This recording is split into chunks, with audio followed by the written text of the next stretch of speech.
Hi, good evening friends. இங்கே கல்ஃபில் நம்ம பணம் சம்பாதிக்கிறதுக்காக ஊர்லேருந்து கடல் கடந்து வர்றோம்.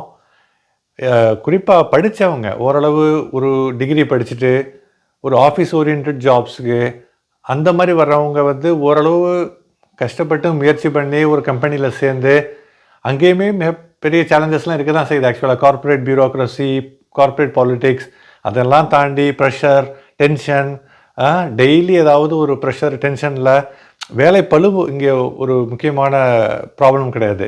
ஆஃபீஸில் வேலை செய்கிறவங்களுக்கு முக்கியமான ப்ராப்ளம் டெய்லி அவங்களை யாராச்சும் டென்ஷன் படுத்திக்கிட்டே இருப்பாங்க. ஆக்சுவலாக சுப்பீரியராக இருக்கட்டும், சூப்பர்வைசர் அல்லது மேனேஜர் அல்லது கூட வேலை செய்கிற இன்னொரு ஆட்கள், அந்த மாதிரி பாலிட்டிக்ஸ் அதாச்சும் ஓரளவு மேனேஜ் பண்ணிடலாம், வேறு வழி இல்லை, போய் தான் ஆகணும்.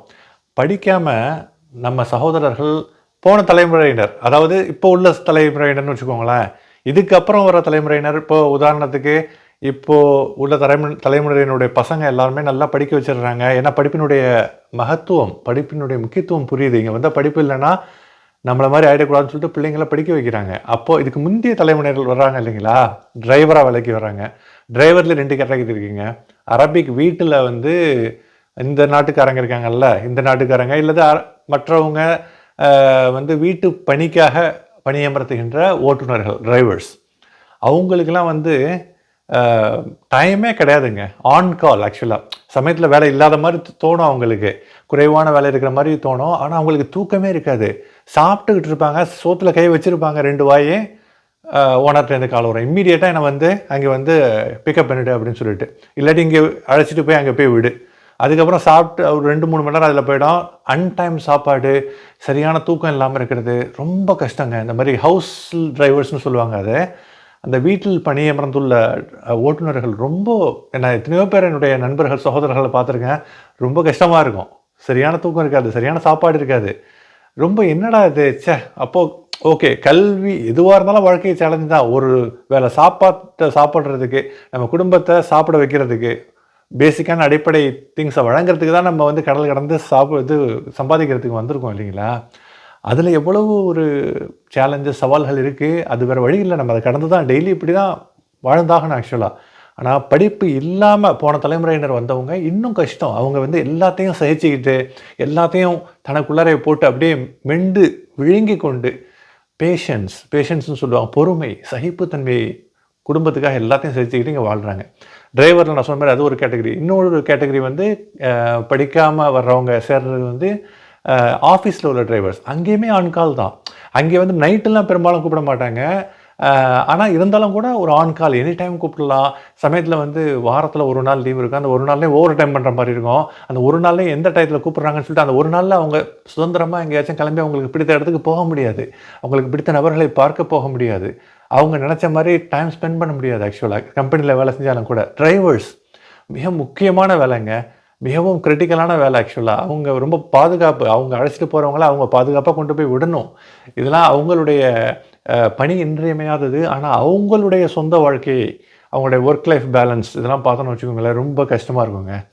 டிரைவர்ஸ் வர்றாங்க. அதுக்கப்புறம் ஹெல்ப்பர்ஸ் நிறையா பேர். கோடை காலத்தில் கல்ஃபில் அவங்களுக்கு கேட்க வேண்டியதில்லை. சூரியனுக்கு கீழே சுட்டு இருக்கின்ற வெயிலில் ரொம்ப கஷ்டப்பட்டு, அதுவும் மிட் டே பிரேக்குன்னு சொல்லிட்டு நடுவில் 12லேருந்து 3 வரைக்கும் மிட் டே பிரேக்லாம் கொடுக்குறாங்க. என்ன தான் கொடுத்தாலும் கூட இந்த 12 மணி வரைக்கும், 3:30 மணிக்கு பிறகு கொளுத்தி எடுக்குதுங்க. ஆக்சுவலாக போட்டுட்டு கஷ்டப்பட்டு உழைக்கிறாங்க. ஆக்சுவலாக எல்லாம் குடும்பத்துக்காக. இப்போ சமீபத்தில் இன்றைக்கி கூட ஒரு இந்த விடுமுறையாக இருக்குதுன்னு சொல்லிட்டு டிவி பேச்சாளர் நீயா நானா கோபி அவர் குவைத்துக்கு வந்திருந்தப்போ, குவைத்தில் உள்ள அந்த ஆடு, அந்த நடுவில் டெசர்ட்டுக்கு நடுவில் ஆடு மேய்க்கின்றவர், ஆடு மேய்ப்பாளர், ஒரு நம்ம நாட்டை சேர்ந்த காஷ்மீர் மாநிலத்தை சேர்ந்த ஒரு நபர் அங்கே ஆடு மேய்ச்சிக்கிட்டு இருந்தார். எல்லா மாநிலத்தை சேர்ந்தவங்களும் இருக்காங்க. தமிழ்நாட்டை சேர்ந்தவங்க, கேரளா, எல்லா மாநிலத்தை சேர்ந்தவங்களும் இருக்காங்க. அவர் அங்கே இந்த காஷ்மீர் மாநிலத்தை சேர்ந்தவர் அந்த இடத்துக்கு போய் சந்தித்து அவர் சொல்கிறார், கோபி இதெல்லாம் பார்த்துட்டு, இவங்கெல்லாம் பண்ணுற தியாகத்தை பார்க்குறப்போ நம்மளாம் ஒன்றுமே பண்ணலையப்பா அப்படின்னு சொல்லிட்டு நீயா நானா கோபியை மூக்கின் மேல் விரலை வைக்கிறார், கஷ்டப்படுகிறார், எம்பத்தைஸ் பண்ணுறாரு.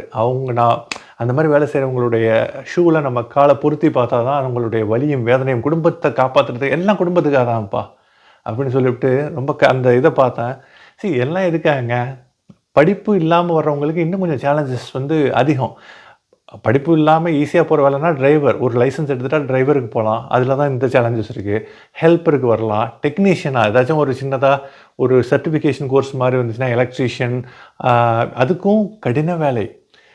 அதாவது இந்த மேனுவல், நான் மேனுவல் ஒர்க்கர்ஸ் சொல்லுவாங்க. மேனுவல் ஒர்க்கெல்லாம் நான் இந்த மாதிரி சொல்ல மாதிரி ஹெல்ப்பர், எலக்ட்ரீஷியன், ஓகேங்களா, இந்த மாதிரி ஒர்க்லாம் மேனுவல் ஒர்க்கு. நான் மேனுவல்னால் ஸ்டாஃப் ஒர்க்கு. ஸ்டாஃப் மூளைக்கு வேலை இருக்கும். அதனால தான் வந்து அவங்களுக்கு ஸ்ட்ரெஸ்ஸு, டென்ஷன் அதிகமாக இருக்கும்.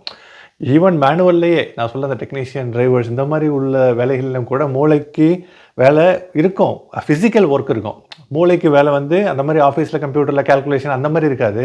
ஆனால் டென்ஷன், உடல் அயற்சி, உடல் தளர்ச்சி, எல்லா இடத்துலையும் சேலஞ்சஸ் இருக்குங்க. எதுக்காக இது எல்லாத்தையுமே சொல்ல வரேன்னா, இந்த அருமையை நம்ம புரியணும். ஆக்சுவலாக குடும்பத்தவர்கள் புரிந்து சரியாக சப்போர்ட் பண்ணணும்.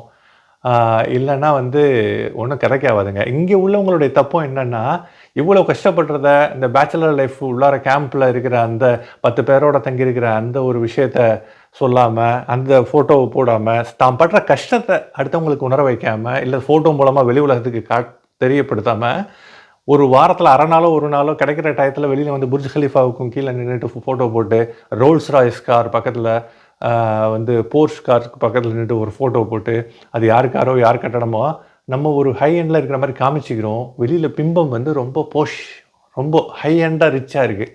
ஆனால் அதற்கும் 200, 300 மடங்குகள் ஆப்போசிட்டாக இருக்குது இங்கே உள்ள நிலைமை.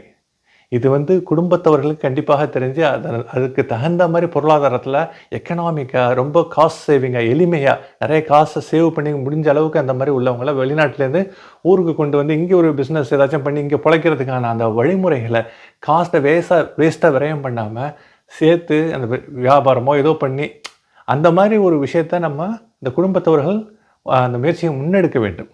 வீண் விரயம் காசை பண்ணவே கூடாதுங்க. எவ்வளோ கஷ்டப்பட்டு சம்பாதிக்கிறாங்க அப்படின்னு சொல்லிட்டு சம்பாதிக்கிறவங்களுக்கு தான் தெரியும் ஆக்சுவலாக. சரிங்களா? தேங்க்யூ கைஸ் ஃபார் வாட்சிங்.